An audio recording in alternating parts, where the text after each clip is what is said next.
Well, good afternoon again, all. This is another video regarding the TV license fee. For those of you who checked out my first one, which was a long blog about why I believe the fee should go, I'd like to thank everyone who put comments saying good for my support, and I've also seen some interesting blogs about the Syria coverage and that since, which has been really nice. Now, the reason I'm here doing another audio log for you all is because there's been some news which has broken, courtesy of the Daily Telegraph. Basically, on Monday the 7th, the BBC made an announcement about the iPlayer, saying that they're going to extend it so that instead of a programme being available to watch on catch-up up to 7 days after you watch after the programme has gone live, it's now going to be extended to 30 days, which is a very nice idea, more chance for people to watch the show. Now, the thing is, they've decided that what they want to do here is have the license fee extended. Now, the figure that is normally is £145.50 here in the United Kingdom for the year. Now, what they want to do is make it so that you have to pay this as a universal charge, regardless of whether you even own a television. Countries, Germany and Sweden, have already had it, and apparently, according to the Telegraph as well, they say that Ireland and Switzerland are also considering it. Now, they're arguing that the fee's already near a universal charge, and the rise of online viewing on demand may mean that the fee needs to be modernised in the future. Well, the fact is, this is a retarded and absolutely horrible suggestion. What they're trying to basically say here is that if you have the internet, you have to pay a fee to the BBC. Are the BBC responsible for maintaining your fibre optic or your copper cables, depending on where you are? Are the BBC responsible for maintaining the best possible Wi-Fi boxes and network splitters for your devices in your homes? Are they responsible for the upkeep of your iPad or your Samsung Galaxy Tab, depending on what you have? No.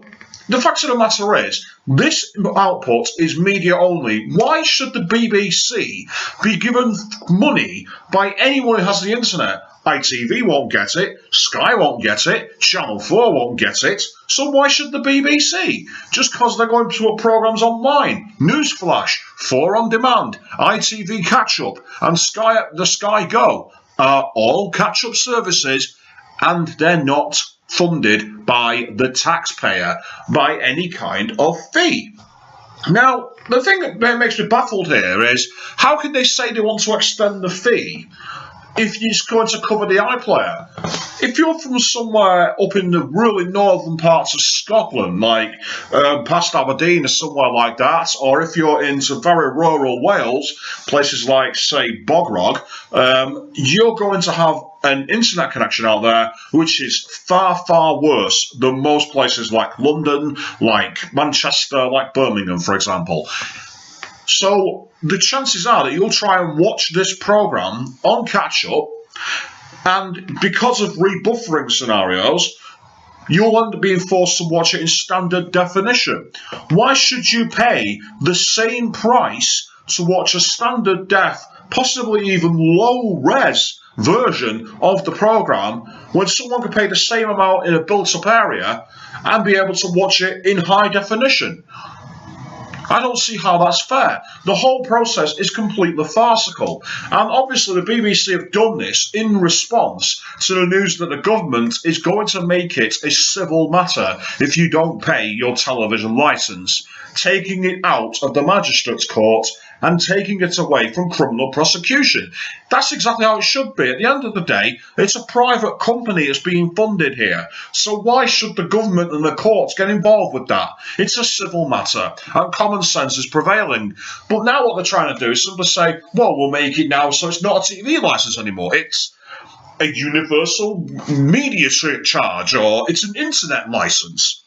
It's theoretically, I'll tell you exactly what it is. It's a poll tax.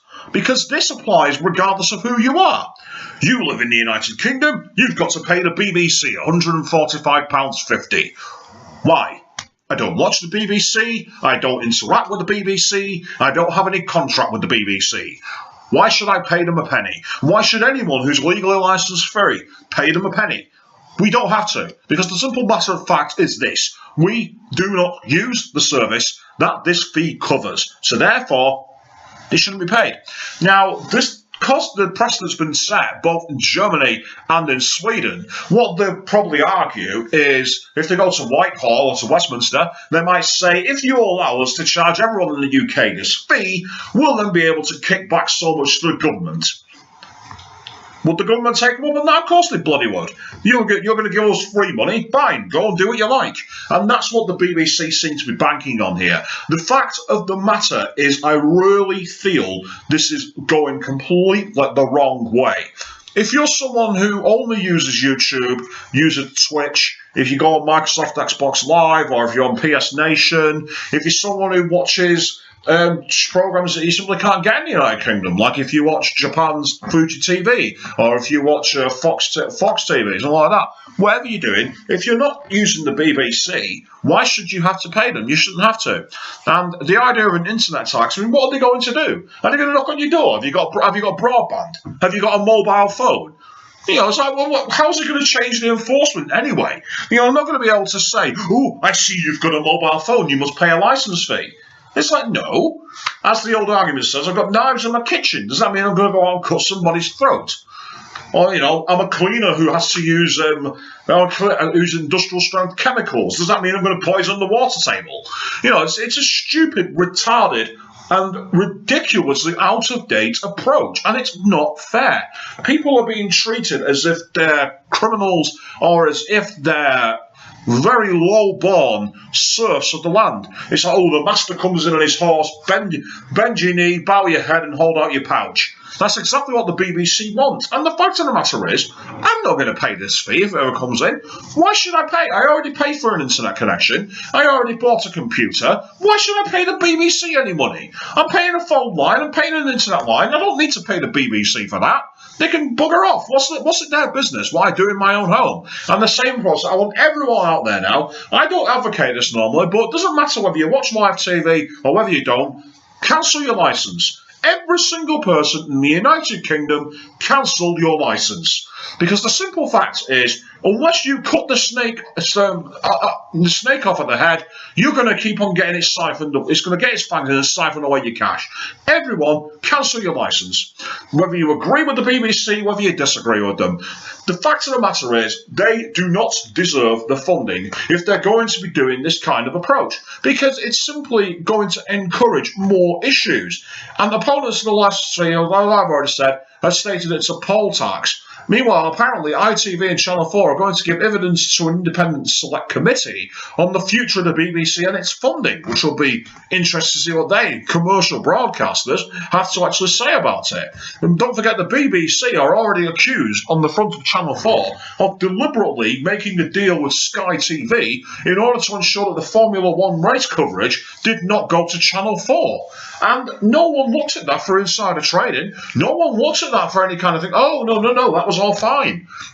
The fact also is, a universal charge is definitely not the correct approach, because that's going to theoretically mean that, you know, 145 million for 1 million people.